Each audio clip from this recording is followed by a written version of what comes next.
Sveiki, mane domina antiparazitinė programa. Įlįskime į jos lėkštę. 5 ingredientai.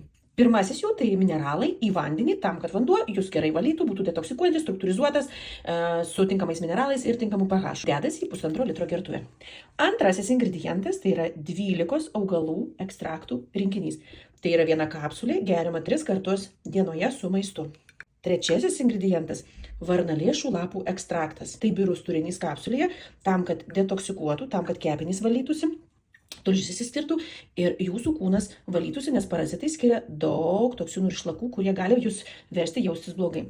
Ketvirtas ingredientas tai yra organinė siera, kurios užduotis yra mažinti uždegiminius procesus. Vėlgi nepamirškit, kad parazitai tai yra virusai, grybeliai, bakterijos ir įvairūs kirminai, jie yra toksiški ir nuo jų gali kilti uždegimai. Ir paskutinis ingredientas tai yra bifidolaktų bakterijos ir inulinas tam, kad jūsų žarnynas atsistatinėtų. Štai šis 5 ingredientų patiekalas yra derinamas su subalansuota mityba. Trunka tokia programa 30 dienų, kainuoja jie nepilnus 3 eurus dienai. Kur užsisakyti, parašykite man asmeniškai ir atsiųsiu referalinę nuorodą.